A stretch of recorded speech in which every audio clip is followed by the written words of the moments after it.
This college basketball picks edition of the Sports Gambling Podcast is brought to you by Underdog Fantasy. Sign up with promo code SGPN to score up to $1,000 in bonus cash. We're also brought to you by Rebet, a new sportsbook available in 45 states.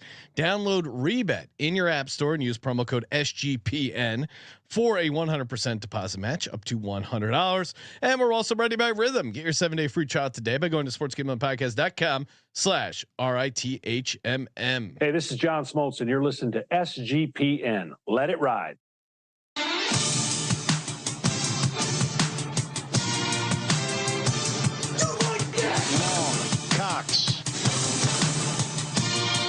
He's one of those guys who will get penetration.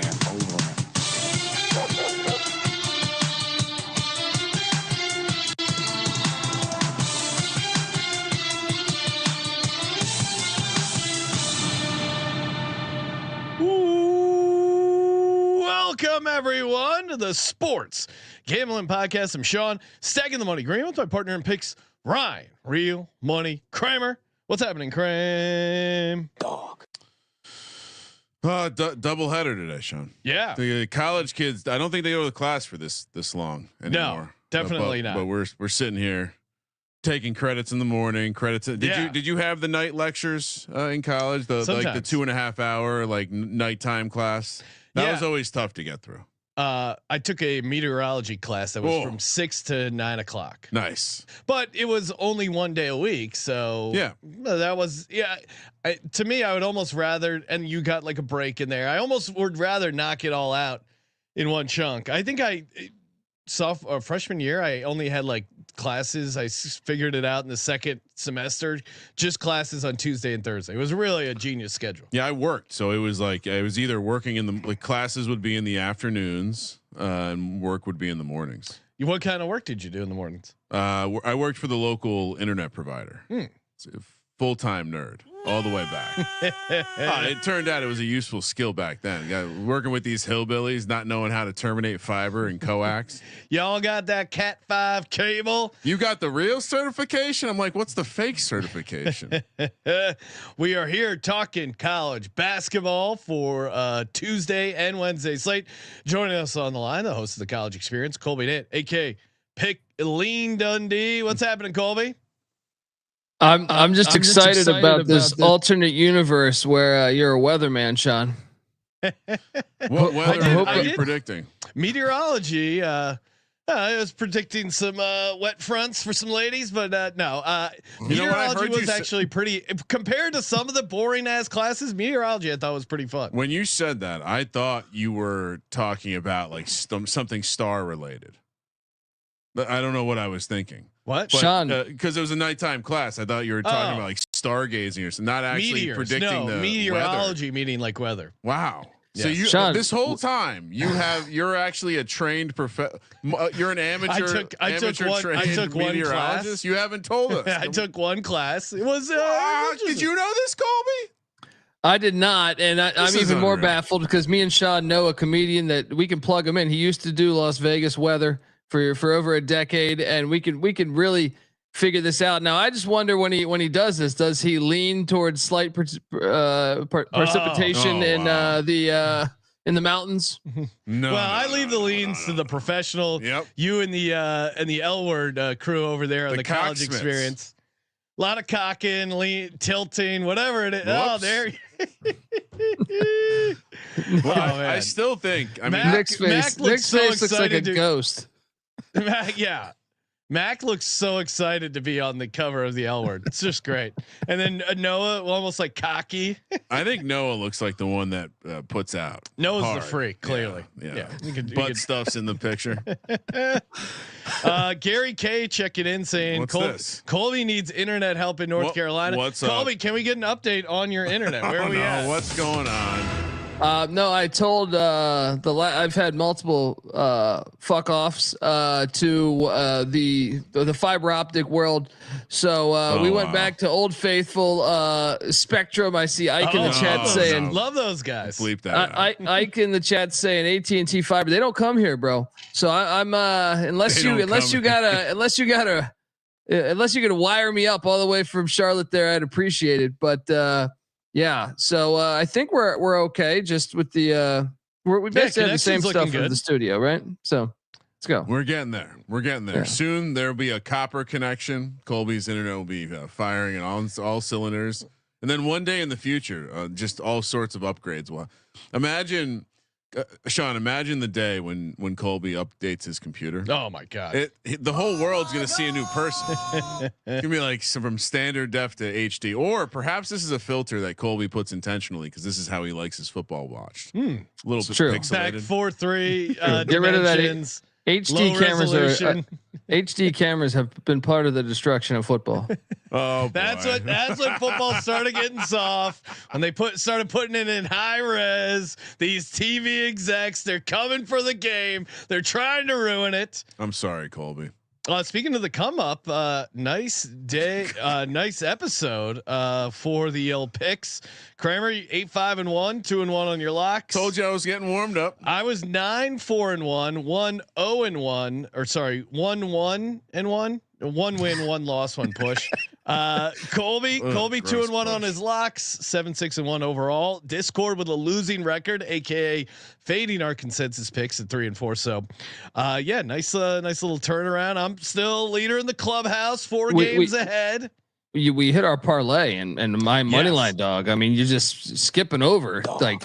Oh, I was getting to it. Boy. I was getting to it. San Diego State and Louisville on the money line. I don't know what off the top of my head. I forget what that paid, but that must have been, that was a sweet cash. Went in outright. Yeah. So a lot of fun. I don't want to be insensitive, Sean, but cry me a river. Colby. Cry you a river. Oh, he's in North Carolina, but I mean, Jesus, with the whining about he's look like at me, Dan Hurley over here whining. Colby, what is Dan Hurley? He doesn't like can we talk? He doesn't like island life. What? Walk us through the Dan Hurley. We're not going to Maui anymore. Well, he's always been a pussy. He's always been ridiculous at court. Just being a man, really. Like on the sidelines, it's like, do you have to bitch that much, dude? We get it. Sometimes a foul should be called, but he does it excessively.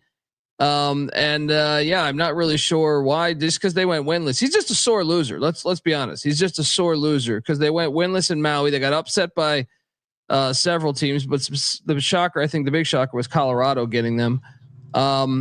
He comes back home bitching, saying next we're just going to do a home and home, which I mean, look, I love a good home and home, but the Maui Invitational is probably like the one of the only tournaments I would defend. It's just how about you win some games, dude? Your players finally left. This is on you, and just say, you know what, we played like shit, and we'll be better next time. That's all you needed to say. Yeah, I mean, he's a good coach too. Like the tantruming for the calls, it's just like, I mean. What is this? It works when you're winning, and when you're not, it's back to like you're a fucking petulant baby. You're a crybaby. I mean, it's crazy to talk shit about the Maui Invitation. You already won a championship. Like you don't need to. I don't know. It just seems like a weird attitude to have.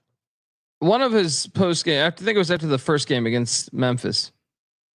He said, I thought we would get calls now that we've won back-to-back national championships. Hey, fuck you, dude. Fuck you. He's such a pampered little dickhead, dude. Like, yeah, but also too, it's like you have won back-to-back championships. You act like you've been there. Act like, hey, this is the Maui Invitational. It's a fun tournament. We're figuring some stuff out, but you best know, come conference tournament, come real tournament time, we are going to be playing our best basketball. And yeah, that was not a good showing by our team. They're going to be running some, running some suicides. I don't get the like. What about the format was the problem? Like, because he really was attacking MTE. What is that? He was calling it an MTE. Yeah, I hear MTE. I think MTO. Sean made to order from Sheets. Sheets. It's similar, same but different. What is an MTE, Colby? It's like the mid-season tournament thing. Oh, so he used an acronym. First of all, that's a bitch move. What are you trying to say? Second of all, like what example are you setting for the young men on your team?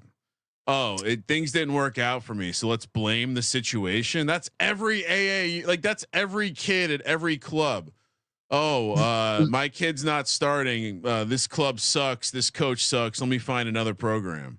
The worst part about it too was it was actually a foul. Like it was over the back. Also, you didn't just lose one game. Like I don't know. To me, this is a case of so he was upset at something, probably himself. Didn't take the situation seriously enough, and he took it out on the media because he's a little baby. Yeah, and and the media has enabled his behavior because they, for some reason, have found it endearing when he's winning. But when he's losing, he goes back to just someone you want to punch in the face, which I that day I think will come. Whether it's someone's gonna punch Dan Hurley in the face. Oh, I 100% think so. If I'm betting on for the rest of his life, will I see someone punch Dan Hurley in the face in some sort of live television? Yes. Maybe off camera. What does yes pay? Yes has to be a slight long shot, maybe plus 300. All right, fair enough. I mean, Colby, we're at a time where people do crazy shit. Look at that guy who went up to Jason Kelsey. Although the bet detective thinks it was all a setup. But I mean, you don't think someone's gonna get balls and fucking want to punch dumbass like loudmouth Dan Hurley in the face? I think so. It could be another coach if he's whining that much in their face. You know, it's just not endearing. It's one of these very delicate lines where, for some reason, we built it up. Okay, it's working. We have to respect it. And the second it doesn't work, you just want to go right back to 2x4 right across the forehead. Gary K saying we need Juwan Howard back in the game for that. That was that was a shout out to Juwan Howard. Man, that didn't work out so well. No, did not age well. Michigan's doing fine though. Shout out to Michigan. Let's get into it. Let's talk some college basketball, Kramer. Anything else big picture we should be aware of or addressing before we get into the picks? Well, one of the reasons, I've had this theory for my entire life, I believe, but you can't be. You believe. Great, you can't start. I don't know what day. I don't know what year it started. I'm guessing around 90. Hold on. But let's get serious. There we go. I have a theory that you can't be good at football and basketball at the same time. Right? I've said this forever. You saw, so Florida State, we should look to take them in basketball this year because their football team was so bad. Their basketball team was horrible a year ago. Michigan looks good. Their football team not so great this year, even though they did get Ohio State. And there's validity to that. You could just go further and further down the pipeline. The SEC is the best basketball conference in America. So if you're wondering why their football looks like shit, it's because their basketball conference is fire now. Love this theory. Yeah, that's if you're wondering why their football their football conference is down and why you can make the argument that they're not the top conference. It's because basketball is thriving. So we figured it out, and moving forward, they are the best conference in this year's basketball season. We'll see. We have the ACC. I mean, we have the SEC ACC matchups going on. Some on this slate, but they've been dominating college basketball. The SEC has thus far. Well, I mean, either we'll save it for the football show tonight, which will be live after Monday Night Football. If you're watching us live now, but yeah, I mean, maybe neither of the top conferences are really the top conferences. We'll make for an awesome. The SEC college basketball conference tournament, already going to be excited about that because extra spicy. Well, and then I could see myself, whoever wins that, then you fade them in the early rounds of the tournament because they shot their wad. This is college basketball setting up to be another fun run here. Setting up the next 4 months pretty nicely. Yes. All right, let's get started. We are headed to Coral Gables. This is now Tuesday, December 3rd, 4 p.m. on the West Coast. We're Arkansas. So this is the SEC ACC. Yeah. Little shindig we got going on here. Arkansas heads to Miami, where the bus makes a stop. Pick up some shed powder, probably, Sean. Miami is and these are all Pick Dundee projected numbers, correct? Yeah, and if you're looking, by the way, I mean, I did a decent job the previous slate. There was a couple There was a couple that I would say you're doing such a good job where it's not even it's no longer a narrative on the show. We didn't even need to bring it up. Yeah, we didn't. Well, I'll say this: out of all the ones we have on this slate, which is a large slate, this is the one that I had the hardest time with because when I plugged in the numbers, at first it said Miami -1, and then I said, wait, how's that possible? How's that possible? Because Miami's been absolute ass to start the season. They just lost to Charleston Southern, right? They are on a 4-game losing streak, which includes losses to VCU and Drake. Yeah. Their best win is against Binghamton Golf Course, and they would be favorites just because they're at home. Jimmy Larinaga, the NIL brought in a bunch of players, but so did that Tyson Chicken Money and John Calipari there. So yeah. I think this could be even hot. Like there's one phony number on here. It could be this one. You guys want to make it 3.5 for Arkansas, or are you guys content with the one? I think 3 is a good number. I was letting Colby run it out. We have a number. We do -4. -4. Wow. -4. All right. Looks like it opened at 3 and immediately moved to 4. So yeah, kind of what Colby was saying there. This is a recruiting trip, right? Isn't this a classic recruiting trip, Colby? Take Arkansas, the recruiter on the road. Come on. Can't hear you right now. Hang on. Uh-oh. Colby's rebooting his internet, Ryan, or getting something sorted there. Yeah, I mean this is interesting because Miami has looked so bad. I mean, Colby hit on it, but yeah, they've lost 4 in a row, and they're not against. I mean, VCU is obviously good, but Charleston Southern. Maybe they were looking ahead to Arkansas here, but can Arkansas really be a road favorite? Isn't this when the bleeding stops for Miami? They make this at least a 1 bucket game. I mean, when it was 1, I was probably going to take Arkansas, but I think at 4, you got to kind of have to take Miami as the home dog here. No, I don't know if it fits the first true road game model. Yeah, if we believe the environment will be lit. Which very difficult to rely on Miami to ever have a lit environment. Tuesday night college basketball. I think it'll be lit. Would probably be a strong word, but I think it'll be passable, right? I mean, again, I feel like my conviction around the fade teams in their first true road game has to remain strong here. Gary K saying, how does Arkansas not win this by double digits? EB Steelers pointing out the Miami flu. I just think the fact that you have these Arkansas kids going down here to South Beach, a lot of distractions hanging around down in Miami. The fact that this is out to 4, pretty tempting not to take Miami. I'll go Miami +4. Colby, you're back with us. What are you doing here? I'm going to take these Razorbacks. Jimmy Larinaga should have retired 2 years ago. He doesn't fit in the NIL era. This team, Nigel Pack might not even play. He's a game time decision. He's one of their better players. Whatever's happened in Miami, they were terrible last year. I don't know. Jimmy Larinaga's like basically Weekend at Bernie's part 2. You know what I mean? And like I just everything I see from Miami, it's like, why is this guy dude? You're rich. Go sit on an island. You know what I mean?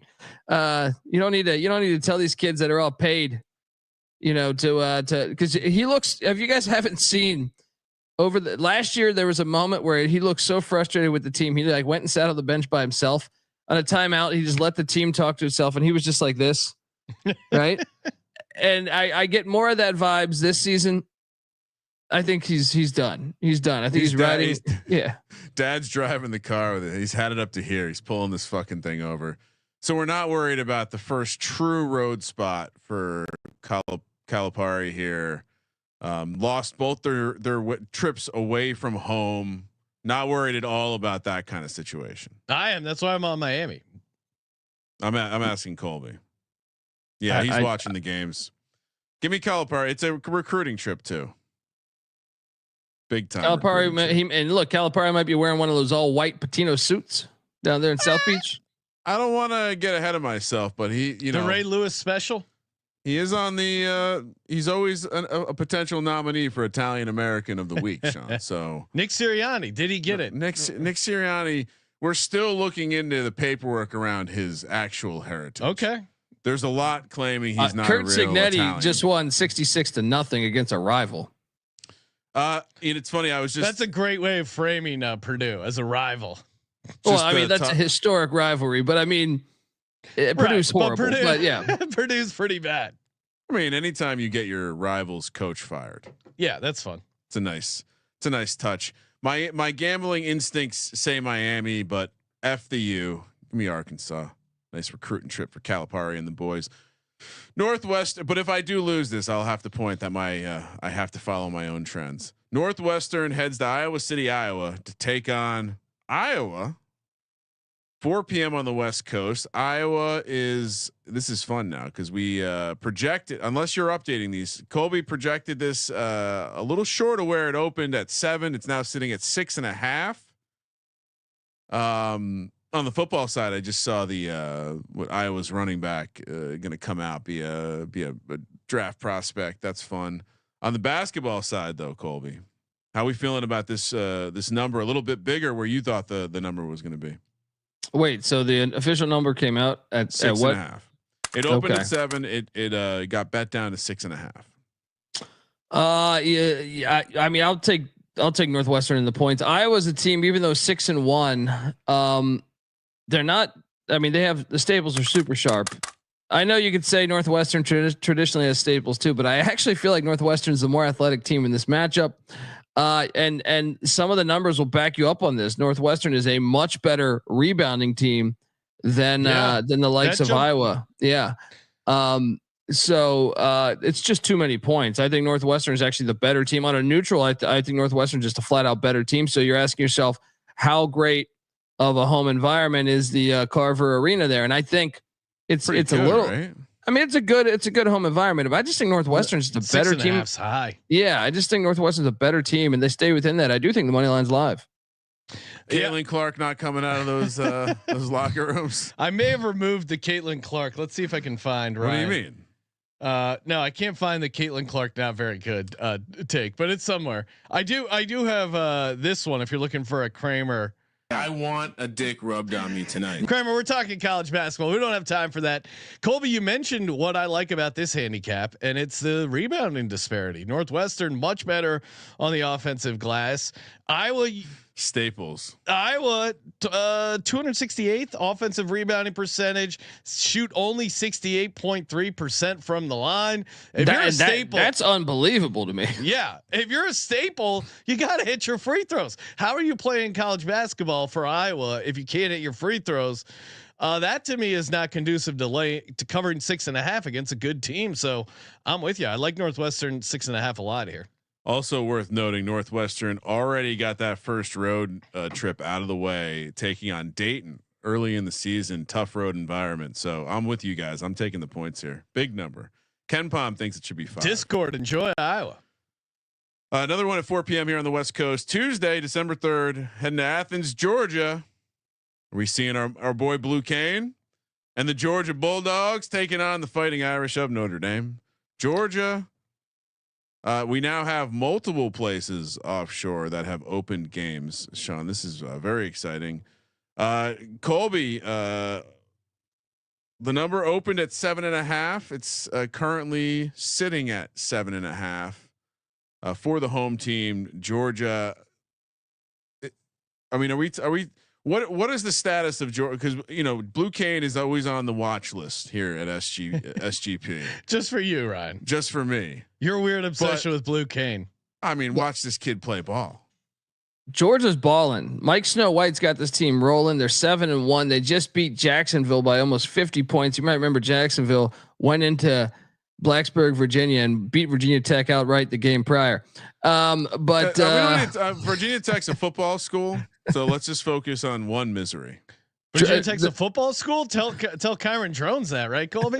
Yeah, the ultimate drone strike hitting the portal. No, a drone strike used against Blacksburg. I always thought drone strikes were unethical. Colby, do you hear he was considering going to UVA? said he liked where the program was headed. So listen, that's a personal decision. I'm proud of him to come out of the closet and transfer. Look, maybe you can buy a Heisman future next year too on him. No, we don't win all our bets, Colby. I had Travis Hunter. I was going back on that episode. Value, so good value. I don't know. We'll see how that goes. Look, Georgia nice at the same time, Notre Dame, Micah Shrewsbury, they're 4-4, but man, this Notre Dame team, they lost their best player, Marcus Burton, to a knee injury, but man, that Notre Dame Rutgers game might have been the game of the season in Vegas there, with just a wild game. They've been covering. They've been a covering machine, covering against Creighton, covering against Houston, covering against Rutgers. Shrewsbury is a Matt Painter guy, so to me, he'll find a way to keep this thing close. Georgia wins, Irish cover. This is interesting because I do like Georgia to win this game. I don't think Notre Dame is a live dog, which is always tough on the spread because I don't like taking dogs if I don't think they can win outright. But I do feel like you're paying a point and a half tax for this Georgia team. I think Colby, when he I think he projected the number at 6.5, probably is where that number should be. But now you're paying 7.5. You're paying a little premium for that Notre Dame team. Or sorry, for that Georgia team. What's this? Notre Dame 76.6% from the line, and you're giving them 7.5 points. Are we worried about the size of Georgia, Colby or Sean? The athleticism or the size? I would say the athleticism. Okay, but Matt, what's his name again? Aloko, I think it is the ultimate staple. This guy scored. He pulled a Reggie Miller in the Rutgers game. He scored like, I don't know, it was like nine points in like 10 seconds or something, 30 seconds. I don't remember what it was, but this guy can gun. And we hope Notre Dame makes the NCAA tournament just to have action on this guy. He's basically goal key, but on Notre Dame.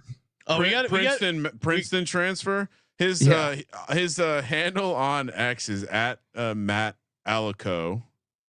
Is that how you say it? I think it's Alico. Yeah. And he goes by Mush. He's only got 856 followers. I'm going to give him a follow. He goes by Mush though. That's interesting. Princeton to Notre Dame, the ultimate private school journey here. I mean, we probably could get this guy wearing some of our gear. He's wearing a Yankees jersey. Noah pointing out Notre Dame missing their star Marcus Burton. Yeah, again, that's probably why the number is kind of trickling up. It's interesting because I think Notre Dame can hang, but I don't. They're not live on the money line for me. I forgot my other latest model of just having Noah give me the pick for each game in the chat and following that. So give me Blue Cane and Georgia -5.5. Notre Dame 7.5. 7.5. Notre Dame is. See what he's doing over there. See what he's doing over there. I'm keeping an eye on him. Part of what I like about this team is fading Notre Dame when they're missing their star Marcus Burton.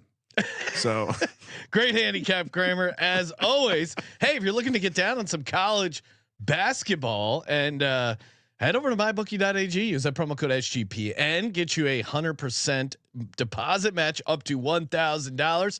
Terms and condition apply with the rollover, so make sure you read that. Again, the prop builder super fun. Was firing on some first touchdown stuff over at mybookie.ag. A ton. You feel like you're in Jersey, Ryan, with the diner menu of options you have over at mybookie.ag when you use the promo code SGPN. And they got great for live betting as well. The mobile experience is super easy to use on mybookie.ag, promo code SGPN. And we're also brought to you by Rebet. Rebet is a new approach to the sportsbook world, and it's awesome because it's available in 45 states. That's right, 45 states across this great land, including Texas and California. Use the promo code SGPN, get you 100% deposit match up to $100. Just go into check it out. I think it's kind of a different approach, but once you get it sorted, it's really fun, easy to use. And again, you get that 100% deposit match up to $100. Give it a shot. I think you're gonna like it. Check out Rebet in your app store and use promo code SGPN when you sign up to get that 100% deposit match up to $100. All right. Moving along, we got a homer pick, which unrelated to Syracuse basketball. I did appreciate the. Are you going to talk about Syracuse football? I'm not. We're not Fran Brown. We're not going to talk about all that, but we are going to discuss how McCord did post on X. You're welcome to Clemson after beating Miami. So classy move. And I would say thank you as well. Nothing like watching Miami ruin a season right there at the end. They're so good at that. 4:30 p.m. on the West Coast, right in Knoxville, Tennessee. Some more ACC on SEC action here. Tennessee, the Vols hosting Sean's Syracuse Orange, men and women, but just men in this case. Tennessee minus. Well, Colby, you're a little short here because the real live number, it opened at 20.5, has come down to 19.5. You're giving Syracuse points here. We're gonna pick this one. Rick Barnes and the crew laying 19.5 against Cuse. My numbers actually had this at 18, and then I thought it would be lower, so I just thought so. Yeah, this was a 17-point game a season ago in upstate New York. Adrian Autry's brought in more talent, and they've been kind of all over the place this year. I actually think they're probably the hardest team to understand. If you look at their performance at the Garden, not at the Garden, in Brooklyn, they were fantastic. They were a team that covered all those matchups. But if the mid-major games, they've really struggled. Tennessee is a team that I think can really force them into a lot of turnovers. They play kind of a style of basketball that they don't see that often. With Rick Barnes there, the 6th rated defensive team in the country is Tennessee, but I still think that's too many points. I just think it's too many points. Give me the cues to stay within that number. Tennessee still wins by double digits, but I just think it's too many points. So I was multiple people brought this post by Jeff Goodman to my attention at Goodman Hoops. The 5 worst net rankings among power conference teams. You're talking about Virginia Tech. Number 175, Georgia Tech. Number 177, Syracuse, who I think we're discussing right now. Number 191, Miami, who Colby and I wisely faded. Number 200, Seton Hall, and number 233, my Virginia Tech Hokies. As I mentioned, currently a football school, not very good at that either. For me, I'm going to take Cuse in the points here, and my unbiased handicap would be this Syracuse team seems to have an ability to play up and down to their competition. To Colby's point, like when they played Texas Tech, those are both games. They lost by 4 points against Texas, 5 points against Texas Tech. But they also let Youngstown State take them into double OT at home. So they're a team that if they're playing a good team and you're catching a bunch of points, I think they're going to be in this game. I don't think ultimately they're going to be ever live to win the game, but I feel like this is going to be a rocking chair cover because I don't think they're going to be blown out completely by Tennessee. I know Rick Barnes, regular season, he likes to run it up on teams, but I think they're good enough to hang around here. 19.5 is a very big number. This is the first true road test, first true hostile environment. I mean, they're 2 games away from home. We're in New York, an area where Syracuse will dominate the crowd in most cases. So I would argue this could be a dumpster fire for this team. As Colby mentioned, this Rick Barnes defense will be very difficult. I'll lay it here. Really? Lay 19.5. All right. I think Syracuse sucks. And I think your heart is in the right place. You're just mad because Virginia Tech sucks. What do you mean? And they were included on that same tweet that everyone's tagging. I'm not mad at all. Syracuse, the 14th best rebounding team in the country. That's their edge. Yes. I feel great about the fact that I didn't send in my check this year. Starve these motherfuckers. Make some changes. Whit Babcock is in the crosshairs. All right. Anyone named Whit. Come on. Yeah. I mean, it's bad hire from the start. Name. At first I didn't think so, but hard to deny the outcomes of Buzz. Again, the only positive thing he's done so far is Buzz.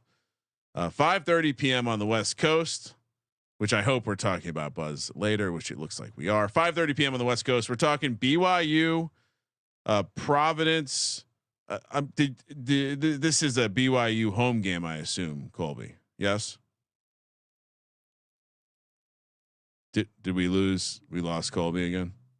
No, this is in Providence, Rhode Island. Did I put Provo? Okay, you put Provo, but you had the teams in the right place. So Colby being sneaky again, Sean. Put write him down for one demerit.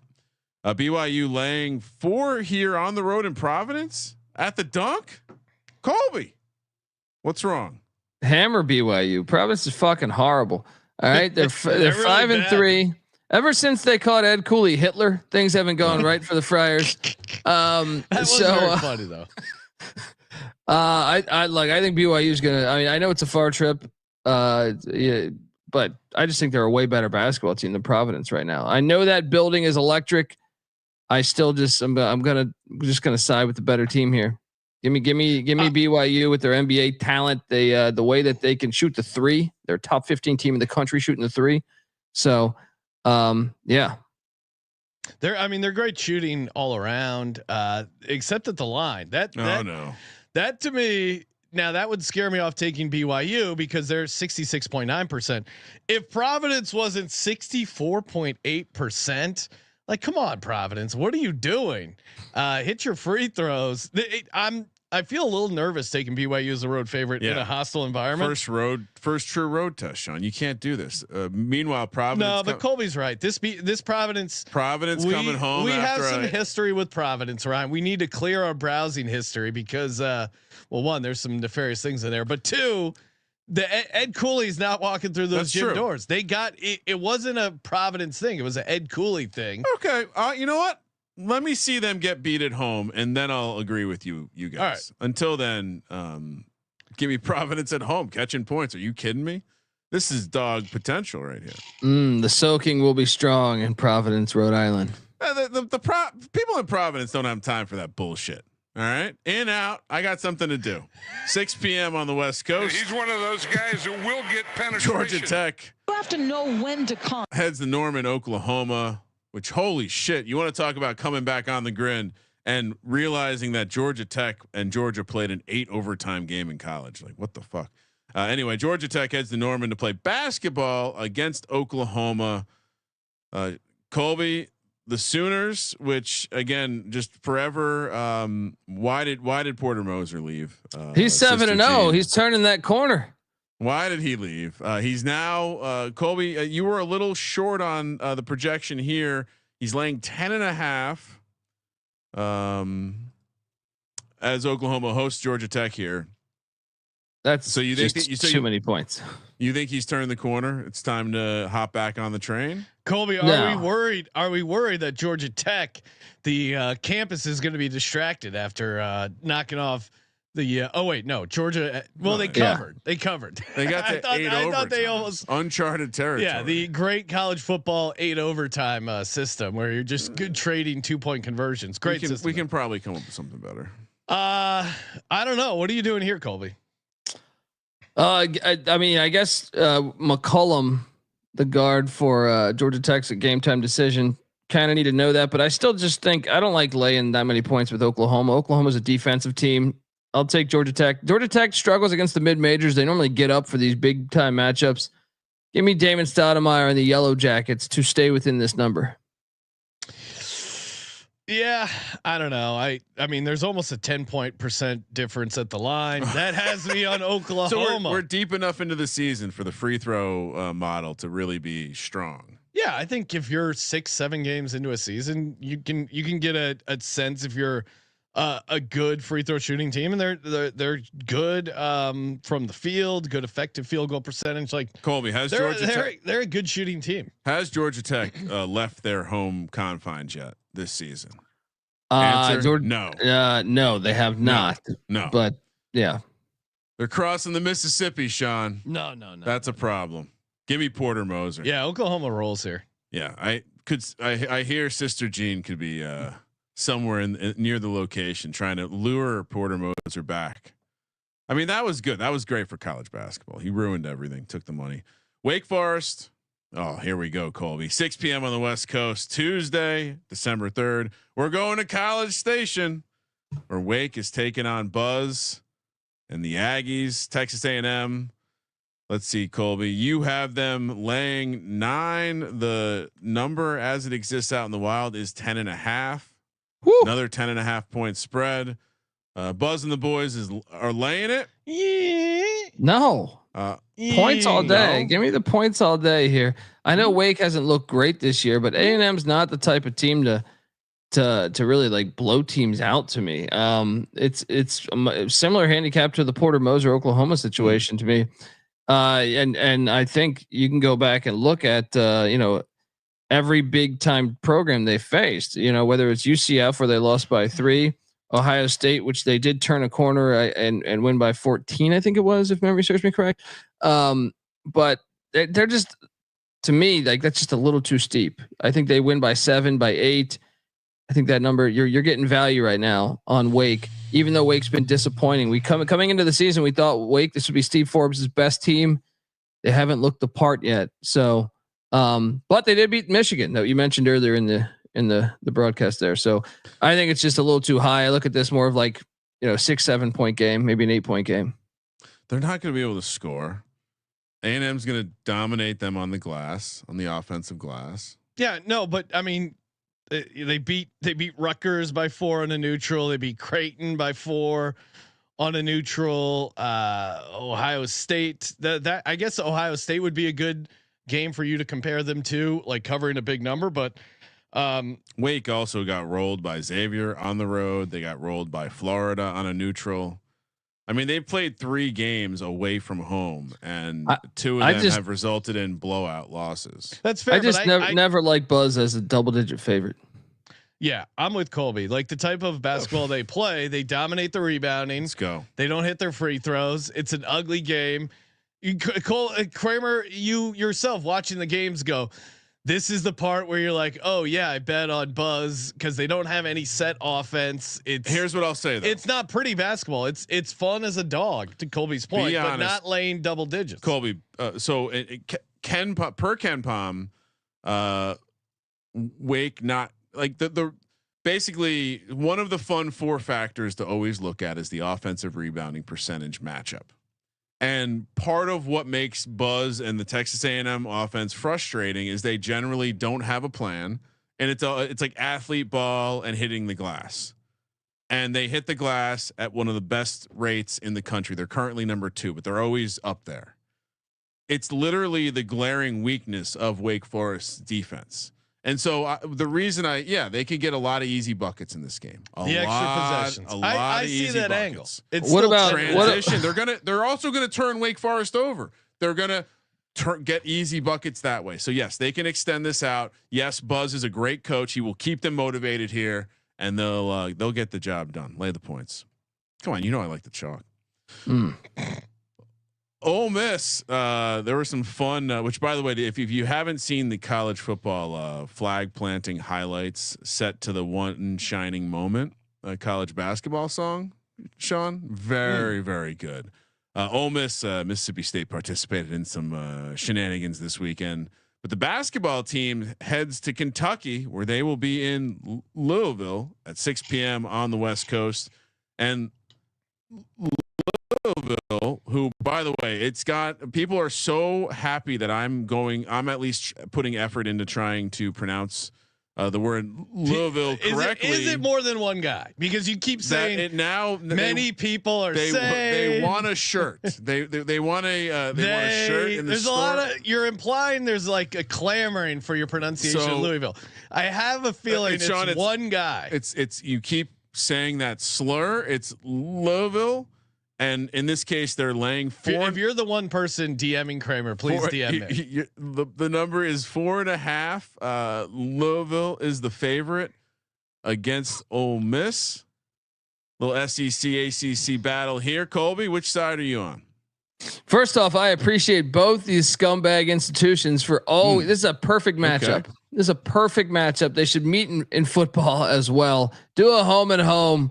But you got Chris Beard and Ole Miss taking on Pat Kelsey and the Cards there. And I'm buying into this energy for the Cards at home. You look at what they do. They turnover wise, second in the nation. Yeah.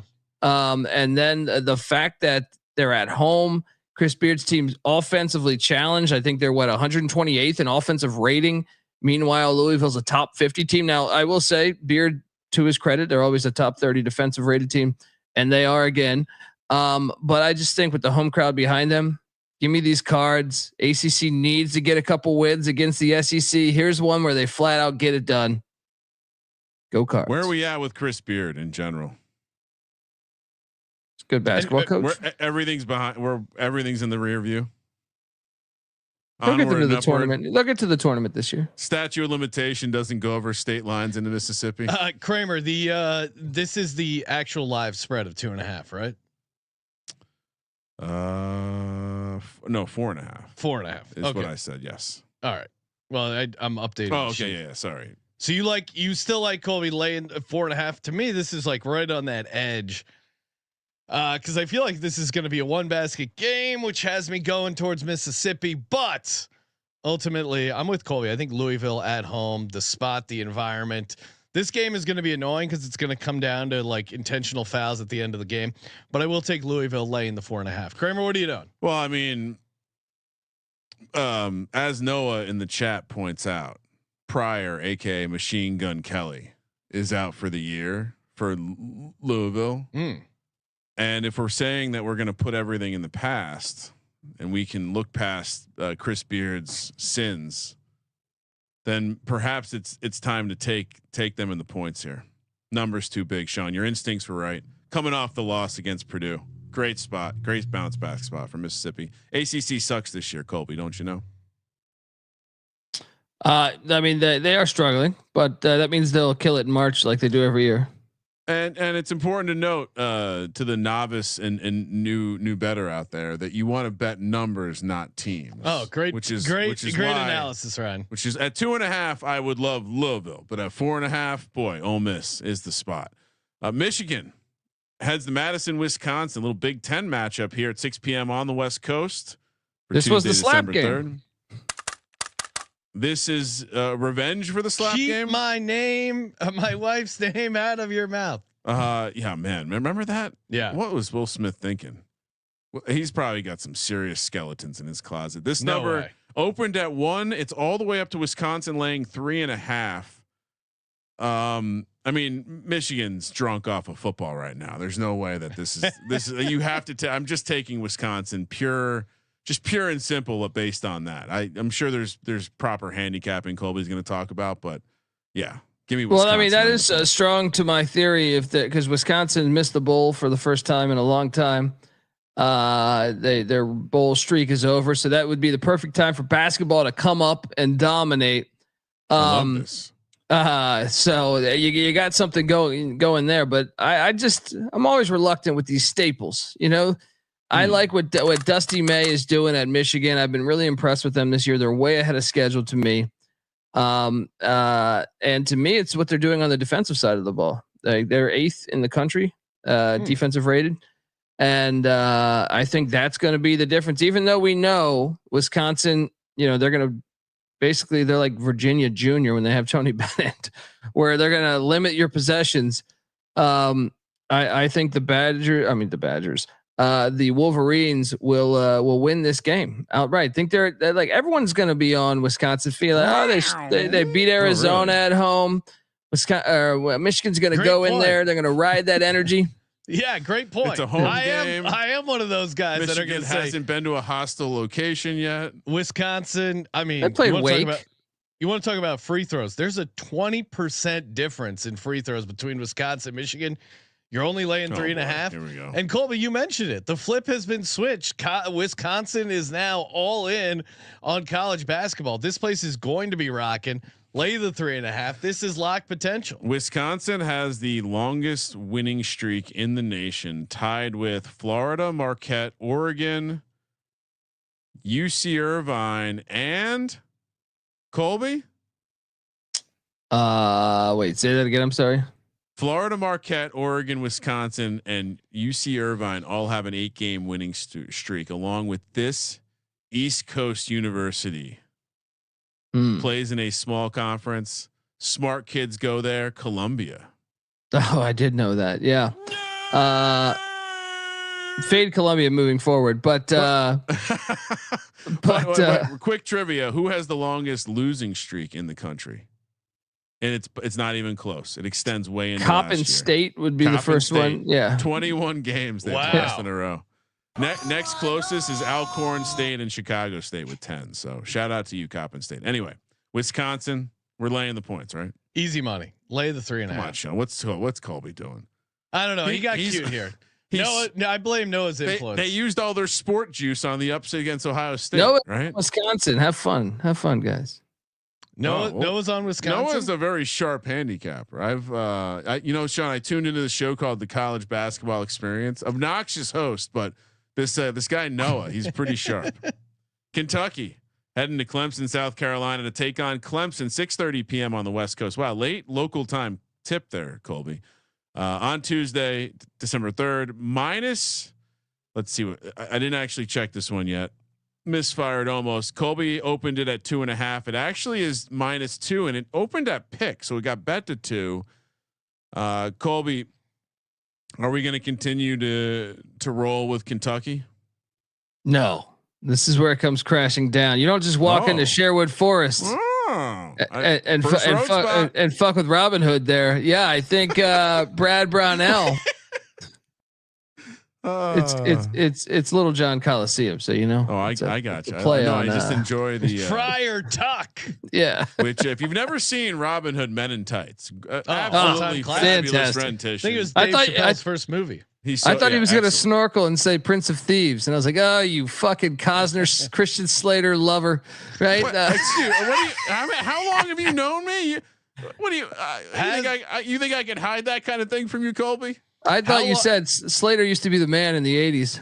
He was a hunk. Come on. You said never. Has Noah seen more of a Tom Cruise guy? I want to know that. No way. No, Noah has never seen. He'd never seen Ace Ventura. I asked him. Wow. Yeah. So I mean, he's lost. He's lost out in the world. But don't you have to watch all the Mel Brooks movies? Like, isn't that like required reading? It should be. That should be in school. That and like Spinal Tap, Monty Python's. You know, that should be. Good. I mean, I don't like Monty Python. I still think you have to watch Monty Python. It's part of like. You don't like Monty Python? Yeah, I know. People generally respond that way when I say I'm not a huge Monty Python fan. What about Peter Sellers' Pink Panther? Sure. I mean, he doesn't. I'd rather give me Field of Dreams all day. For comedic value, huh? That's laugh out loud. Field of Dreams. Yeah, I don't know what. Hey, Dad, you want to throw the ball? It's a great comedy. I'm with Colby. Clemson is the home dog, is the play, catching the points here. It's hair short, but to Colby's point, this is when Kentucky hits a wall. Clemson is just a Clemson just lost too in football. So I mean, it's a great time to jump on a Clemson basketball. I like the cross sport handicaps that Colby's crowbarring in here on the college experience. When it's convenient for his handicap, he's using. Yes, he ignores it when it's not. But for Michigan, Wisconsin one, Michigan by definition historically they're having a bad season at 7-5. Yeah. And Clemson's played well. I mean, nice win against San Francisco on a neutral. Nice win against Penn State on a neutral. This is a good team. I think they're going to give Kentucky everything they can handle. So this will be close, but I still think Clemson is the live dog. Kramer, what do you think? I hate Clemson. But I think we have to take Clemson. Yeah. Clemson catching the 2.5. Will not turn out well for us. Discord laying the points with Kentucky. Discord is on Kentucky and Iowa so far. Just want to hammer this one too. Kentucky's got at Gonzaga on deck. Ooh, good point. That's why Clemson's going to catch them. You're looking past Clemson. How dare you? Hey, and how dare you not sign up for Underdog Fantasy using the promo code SGPN? Support yourself and SGPN. Signing up, get that deposit match up to $1,000 in bonus cash when you use the promo code SGPN, and they got you covered. NFL pick'em, NBA pick'em, NHL, college football, and college basketball. Colby, any college basketball stuff you like? Yes. Well, I mean, you don't have much shelf life on this, but sure. I was looking at a couple right before I had some problems here. Let's go with Colby's having problems. John. No, I did earlier when my connection there. But look, we me and do have Steve a late Halford night game. Me and Steve Halford. I told you when we were out at Mountain West Media Days, we went out into the desert, had some peyote, and we buried the hatchet. And ever since then, he's been winning games. They look like a national championship contender. And Nick Davidson's their best player. Ooh. And like his higher points. I do 16.5 points as they host Washington State in the best game of the day. So late night action, jump on that, go higher 16.5 points. Cause I think it's a mismatch problem there. And for the other side of this, I will take you to a little crosstown I don't know, regional battle, Baltimore against DC. UMBC is going to whatever the hell they're calling that bullshit stadium the Wizards play at now. It was MCI. I don't remember what it is now. And Capital One, I think it is now. No free plugs. Micah Peavy of Georgetown. Okay. I'm going to say lower than 15.5 points because I think it's going to be a blowout. And I think they're going to be playing the reserves for quite a while in this game. So give me Micah Peavy lower than 15.5 points. Micah Peavy lower 15.5 points paired with Nick Davidson higher 16.5 points. UnderdogFantasy.com promo code SGPN. Still not all the way there with Cooley down in the Capitol. You could have said cross DMV. Cooley or Hitler. I mean, yeah, I don't know what he's currently going by, but I didn't know his pronouns were Hitler. He used the blitzkrieg getting that Georgetown job. Oh, I thought that was the move he used with the lady. Ooh, the not his wife lady. Allegedly. Well, isn't that? Yeah, I thought it was reported as fact that he left Providence because there were some skeletons there that he was required to cut ties with and move south to restart his life. Anyway, all right. So Colby insisted that we continue to. He's like, there's not only games for Tuesday the 3rd, but we also got some bangers for Wednesday the 4th. So we continue on now discussing games on the 4th of December. 3:30 p.m. on the West Coast. We're heading to the home of petulant crybaby Dan Hurley and the Connecticut Huskies as they host Baylor. This one we do not have. We might have a number for. We do not have a number for. Colby's got a UConn projected at 1.5 here. I don't know. I feel like I want to put UConn in auto fade mode right now because to react that unless this is some sort of weird coaching tool. But isn't this a get right game? Yeah, of course. For them at home, of course. Okay, but I also want to. They already had. First of all, they already had the get right game. They butt fucked Maryland Eastern Shore 99-45. I hope that felt good, Dan. But now they have someone that can punch at their own weight. And if they're obviously not operating at full capacity. They've basically blown out horrible teams that are not going to sniff the tournament, and they've gotten beaten by any sense of a good team. But the counter is Baylor, when they've played other good teams, Gonzaga, Tennessee, has not looked good. I mean, I guess they did beat St. John's and Arkansas. You're right. Arkansas and St. John's are neutral. I guess top tier teams. They haven't looked good. Yeah, they've gone places. But is UConn a top tier team? Here's what I would say. I do feel like a little bit that Gonzaga opening night game is too much in my mind in terms of just getting your ass beat. But that was a very difficult road spot, and I'm almost willing to forgive. So yeah, they lost to Gonzaga and Tennessee, two awesome teams. That's not what this is. I think this UConn team is not on that level right now, in my opinion. No, I'm with Trevor in the chat. UConn smash back at home after getting embarrassed. End time to prepare. Feed me, UConn smash. Yeah, I still think they got a little revenge, embarrassment. UConn dealing with a lot of hate. I think this is an ultimate get up spot for them at home. Oh, love UConn here. They're also dealing with a flight to Texas where they were taking on Texas here on Sunday, followed by a matchup against that Gonzaga team. So I hear you. Potential get right spot, but I'm taking Baylor. Colby, what are you doing?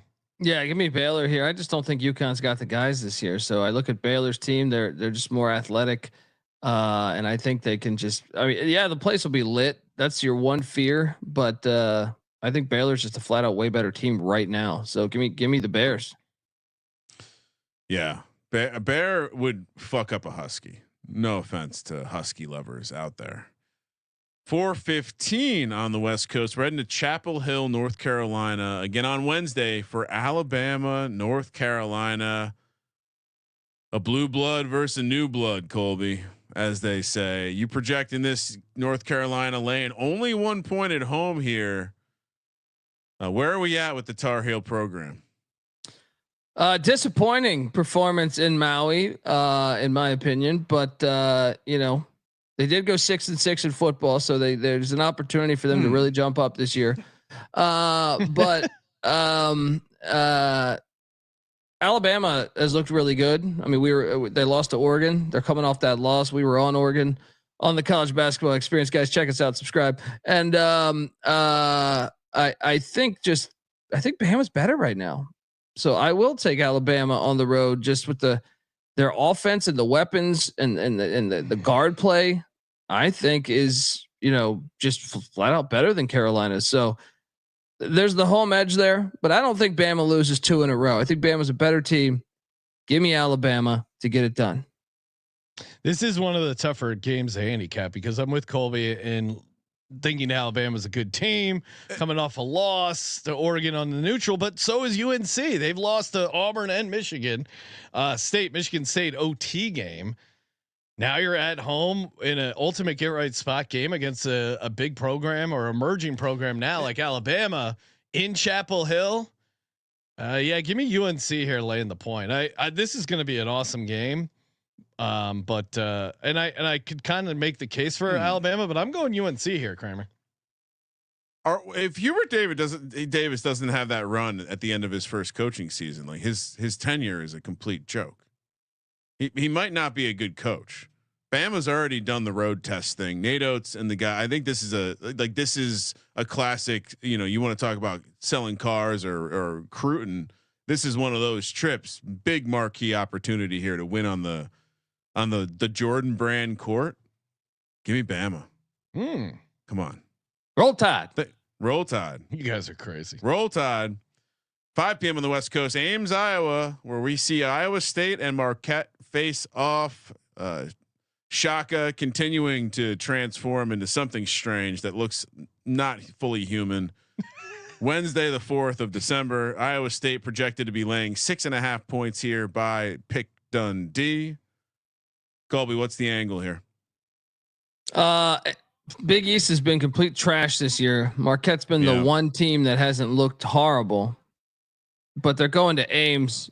Iowa State in Ames is a tough place to get that dub.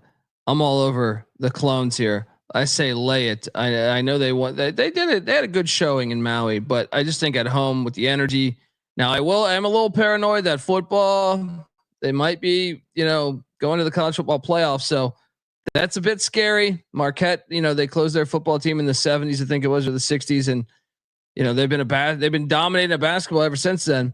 But I think the Clones just at home, the energy of that building, the fact that Marquette, to me, is not nearly as good as a year ago. Marquette, despite obviously being undefeated, but I just think they're going to lock them down, and they're going to just be able to pull away late to win by 9, 10, 12, something like that. Give me these Clones. Yeah, this is interesting because the fact that Marquette's undefeated and they're getting points would lead you to believe maybe you take Iowa State here. But again, 6.5 is kind of high. Marquette already did have their road cherry popped, if you will, getting a win in Maryland, which isn't an easy place to go in and get a win. I don't know. They play relatively clean basketball. The 6.5 is just man, this is a hair too high. Give me Marquette. I see the case for Iowa State, but yeah, Marquette 6.5 feels this is going to be a 4 or 5 point game. So I'm taking the 6.5. Kramer, what are you doing? Yeah, we are buying it. You know, I'm sure on some level Marquette is overvalued due to their 8-game win streak that we mentioned earlier. But I'm with you. Give me Shaka. We don't have that first road spot to worry about. So fade Colby in this one. I've been joining Colby for a lot of these picks, but not for this one. Kansas, which by the way, we talked about Maui a little bit here and there, but this Auburn team is certainly on an interesting journey this year. First, the flight incident, then they get the Maui bump. So I mean, I don't know. We got to follow this team closely, Sean. Auburn is going to be a high variance output team. Anyway, Kansas Creighton in Omaha, Nebraska, the home of the staples. The middle of the country staples. 5:30 p.m. here on the West Coast on Wednesday. You grow those staples bigger. Well, Kansas also has some staples, but they import what do you call them? Bouncy balls. -3.5 projected by Pick Dundee here. Kansas on the road in Omaha. I would imagine the instincts here are fire on the home dog. Well, Cockbrenner's a game time decision. That's kind of a big. That's kind of a big game time decision there. Putting this on the sheet, then you're going to put us out in the hanging us out to dry. Sean, Long see this? Cox. Well, Kobe will change his mind on this pick 5 times before it tips. This fucking guy. Well, you got to take Kansas, then. guys. All right, Kramer. I don't know if you saw on X caught the ultimate Benedict with what happened. Colby calling for someone to get a targeting penalty, and that was just. Inaccurate. Inaccurate.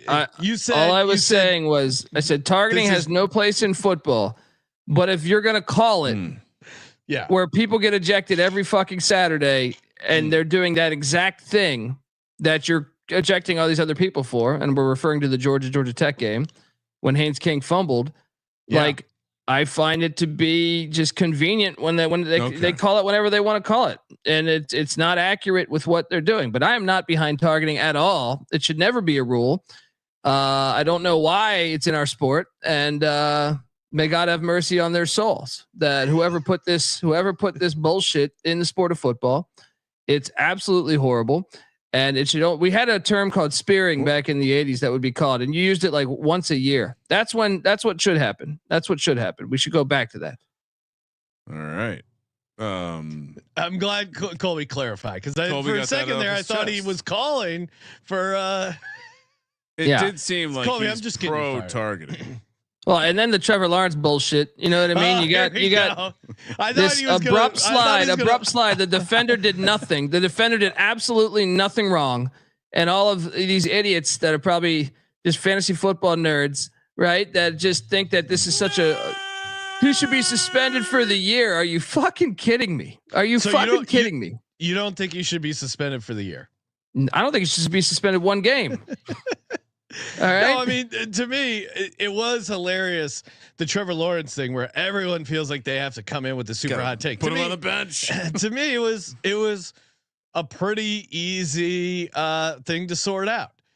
Yes, he hit him late. That should be a penalty. And then no, it should be a penalty on the offensive player. All right. Well, I don't. You shouldn't be able to. You shouldn't be able to slide like that. That's ridiculous. The game moves way faster than replay. It's ridiculous to me. So absolutely ridiculous that we put this on the defender. Yeah, I think the hit was late. I'm fine with him not getting suspended, and then I'm also fine with all the chippiness that ensued afterwards. To me, it was very easy. 15-yard penalty and move on with the game. I don't think you need a hotter take than that. No, you shouldn't be able to do that. That play should be illegal. And it should be a 15-yard penalty on the offense. I don't think it should be a penalty, but I do agree that maybe we should do something to discourage like those slides because they do. The most dangerous play in football. You literally create a defenseless runner, which I think is the point you're getting at, Colby. I agree that they should do stuff to discourage it. I don't think they're going to throw penalties for it, but if you're sliding, you're giving yourself up and you're creating yourself as a defenseless player, which makes it really hard for the defense to pull up and not hit you. And your head is hitting the fucking turf. You're getting black. Like you want to talk about concussions. If you want to have the fucking conversation about this, that's the real play. That's the real threat. We've seen this so much over the past 3 years. Dylan Gabriel's been concussed like 5 times doing this. And yet nobody wants to say, hey, this is bad for football. If you really care about concussions, this is actually what you want to change. We need to get a white doctor's coat for Colby and have him record some doctor approved concussions. It's so phony. It's so phony too. Oh, we're going to change the kickoff. Yeah, this is way worse. It's way worse. All these quarterbacks have been knocked out of these games. Oh boy. Go watch the Florida Atlantic Michigan State game week 1, where like every quarterback got knocked out for doing that bullshit. You know what I mean? And until coaches, and shout out to Jim Moore, a friend of the program, who just recently was on talking about how he teaches his quarterbacks to dive first, don't slide, because slide is the most dangerous play in the sport. I do think it's important that you protect yourselves at all time. Yeah. I also think that what has happened is Caleb Williams, I think for me represents the first real young quarterback who has now come into the NFL with a flop game that resembles the NBA. And the problem is like, you're now faking like head injuries, and it's just going to get messy. So I kind of almost think, like in a weird way, you get rid of the slide, you probably still have some pretty bone crushing hits on the quarterback. But which is what we want, which is what Colby wants. But all in all, I wonder if it becomes safer long term, because I think the last thing the NFL wants. You know what's safer too is just don't play the game. That's true. But you know what the league Colby advocating for canceling a football. You know what the league doesn't want, and just like the Big Ten commissioner. You know what the league doesn't want, Sean? They don't want quarterbacks like Zach Wilson out there producing a horrible football product. Who, by the way, does have a better winning percentage as a member of the Jets than Aaron Rodgers. Hilarious. Hilarious. We're all in Kansas, right? Based on what Colby's saying, based on Cockbrenner game time, you can't possibly take Creighton. Cockbrenner scored 49 points a couple of games ago. If he doesn't play, that's kind of big information. Colby, we haven't discussed this yet. Line's telling you to take Kansas. I'm on Kansas. Any chance Michael Creighton went to the island? Oh, he did. Welcome to Jurassic Park. Hopefully Jurassic Park and Epstein were not the same island. Wow. What if Epstein Island was Jurassic Park? My God. Well, there are some dinosaurs out there. That's what I mean. Looking for some young prey. I mean, if that would blow people's mind just as hard as the reality. Velociraptors are real. DePaul, Texas Tech. We're heading to Lubbock, Texas, Colby. 6:15 on Wednesday, the 4th. Texas Tech projected to be laying a big number here, 11.5. Did you throw this on here just so we could talk about fading DePaul? I mean, DePaul's 7-0. This hasn't been a thing since fucking Terry Cummings. All right. This is a big thing in Chicago here. First road game. First real road game. You're going to Lubbock. First good team. Well, I mean, look, 7-0 is 7-0. DePaul's been so bad lately, and the Big East has been so bad. Valparaiso isn't good, Ryan. Yeah. What about what they did to CJ Sullivan's Duquesne Dukes? Made the tournament last year, by the way, too. They don't have Bronny. That's why. Yeah, they were that roster was being built around Bronny. But look, I think everybody is going to be thinking Texas Tech will destroy them. Yes.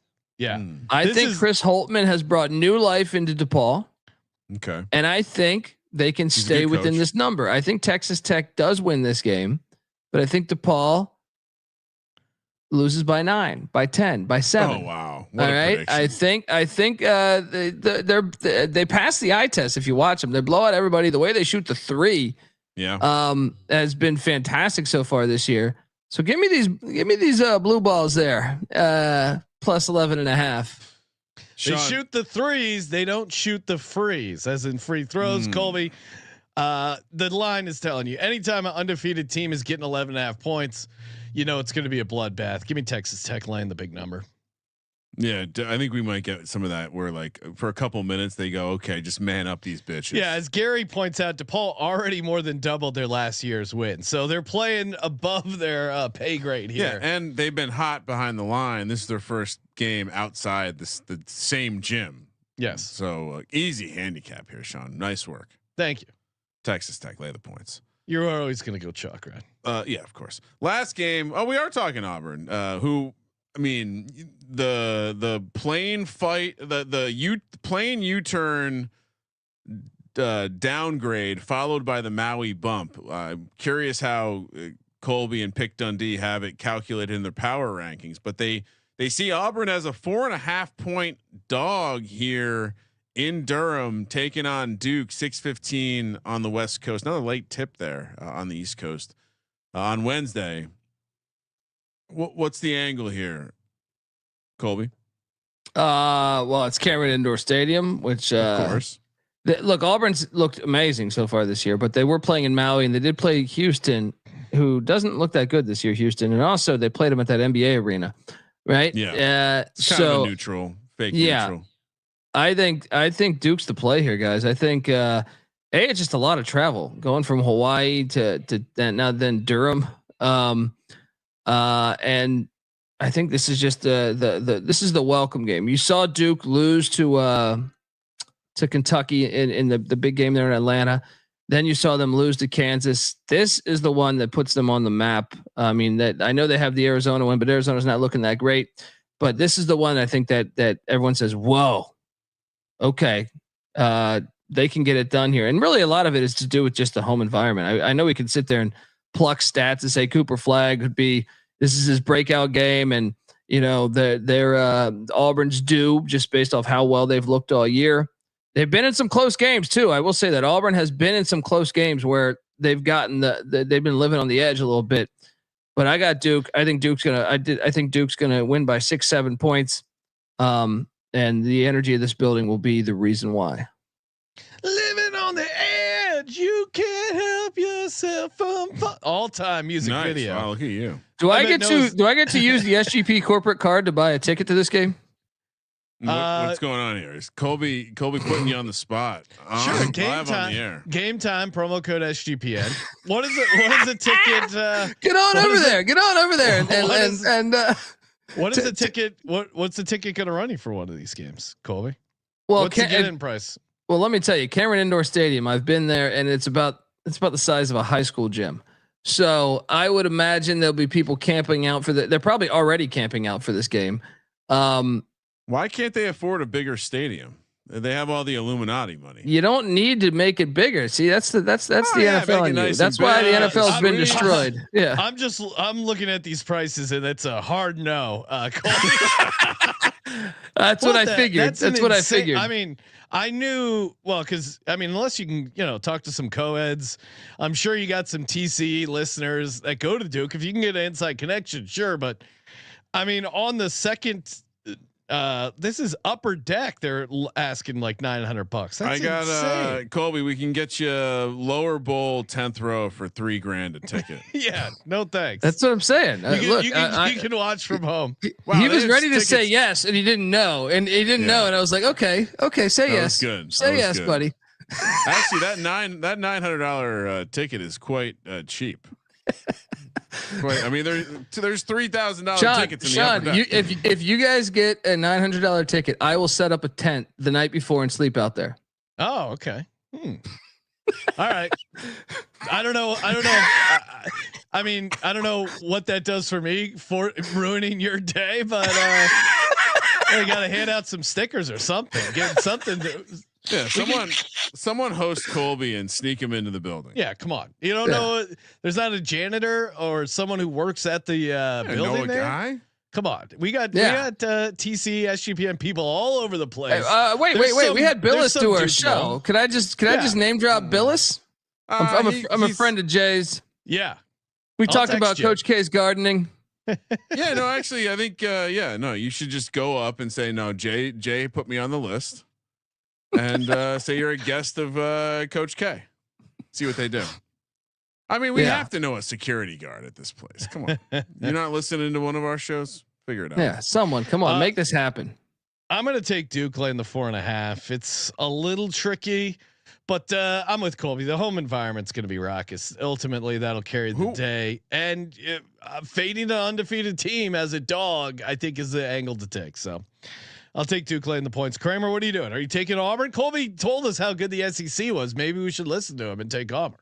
And Auburn's terrible in football, by the way. Just a 5-win team. So making a lot of sense here.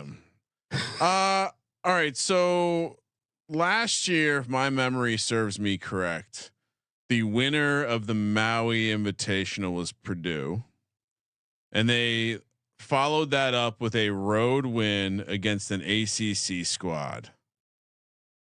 Let's do the same thing. Give me Auburn. Ooh, there we go.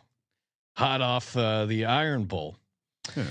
All right, time for our lock, and dog, brought to you by Rhythm, sportsgamingpodcast.com/RITHMM. Go in over there, set up your college football, college basketball models. Set it all up. It's very easy. And I know setting up. I'm no data scientist. Neither am I. It's You're a very meteorologist. Easy. Yeah, I'm a meteorologist at heart. Everyone knows my passion is weather. Weather That's moves. Data. Which way do you think weather moves, Colby? In what direction? Yeah. East to west. West to east. That's why you'll notice the Rocky Mountains, the condensation and the cloud cover hit the Rocky Mountains, dump a bunch of snow, and that's why you have a very interesting weather pattern in Colorado, where you get a lot of sun and then it's hot and cold all over the place. Is it due to the moon? Those cumulus clouds. Did you say cumulus? No, the moon affects the tide, not necessarily. Then it's the spinning of the earth that creates the wind.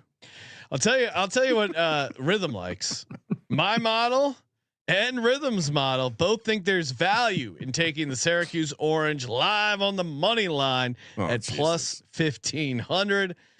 Dial in your own model. sportsgamingpodcast.com/RITHMM. 7-day free trial. Try it. It's free. Well, the worst you can do is, oh no, this isn't for me. I have a feeling it is going to be for you. sportsgamingpodcast.com/RITHMM. Get in rhythm today. Kramer, lock, dog. What do you got? You want to show It's easy Colby? to see a tide turn. Oh, wow. Did we want to show Colby what we're getting him for the new studio? A little home warming present. Oh, there you go. Colby, you're gonna have to use this as your background. Live, lead, I love. like that. I like that. It really, especially with that sunlight. I gotta find a room with that nice sunlight in there. No. Don't worry about it. I'm gonna get the wife on it with some Etsy, one of those Etsy frame things. This is gonna be something that needs to hang in the Colby studio. 100%. It's beautiful. All right, so I guess I'll go first. Yes. Leading the way. Man, so many great positions we took throughout this show. Lock number 1, give me Texas A&M. I don't know why. I mean, that should have gone out there immediately. It's an easy play. Lock number 2. And what was the number? They're laying how much? Laying 10.5. Whew. Okay. What are you making that noise for? That's just high. Lock number 2. I saw this game on the card. Didn't even bother handicapping it. Wisconsin gets the cover against Michigan. Yeah. Just drunk off that football hype. And then lock number 3. Always going to take, and this is a Wednesday lock. Always going to take Alabama here. Like this spot. Hubert Davis, complete fraud. Fade North Carolina. For my dog, I kind of want to just take Auburn on the money line. Auburn or Providence. You got Colby's lack of confidence in Providence got me scared. So give me Auburn. Maui bump. They get it done. The magical season continues. Hopefully the plane doesn't have to turn around. Lock number 1. Give me Northwestern catching the 6.5. Lock number 2. Syracuse plus 19.5. Lock number 3, Wisconsin laying the 3.5. And my money line dog. Yeah, look at the Irish comes through. No. Down goes Georgia. Notre Dame wins on the money line. Colby, what do you got? I may have stolen Colby's dog. We're gonna lock up Duke minus points there at home. Woo. Also, let's stay with the ACC. We're gonna go Georgia Tech plus the points against the Sooners. And then the third lock will be BYU heading to Friartown there. Give me the Cougs there, and the dog is Northwestern. They're gonna win this thing outright against these staples. Yeah, I and maybe could we talk ourselves into Kramer's on Georgia? I was gonna say Northwestern Notre Dame moneyline parlay is pretty fun. Unfortunately, Kramer has a lot of wrong picks here. Maybe this is just a Sean and Colby special. What do you mean I have a lot of wrong picks? Well, I mean, I was trying to get a fun. What the fuck's parlay. up with this negative energy? So Sean and Colby, Northwestern, Notre Dame, because I don't like this at all. Northwestern was going to be my dog. So Northwestern, Notre Dame, money line parlay. Get that in over at mybookie.ag. Promo code SGPN. Kramer, do you have a parlay for the people? I'm not gonna go out of my way to say your picks suck and then give out a parlay. But if people do want to have fun with a parlay, these are entertainment purposes only. No. Okay. No, but I'm not going to go out of my way to say, oh, well, look at what Sean and Colby are doing. Those idiots are taking note. They're causing you to waste their money, waste your hard-earned money on Notre Dame money line. Yeah. If I was playing I would be a Providence. Again, not a lot of dogs on the card here, but Providence Auburn money line parlay seems right. All right. Yeah, I'm with Colby. I'm on Duke there. Hey, thank you everyone for tuning in. Rebet. Promo code SGPN. Get in over there.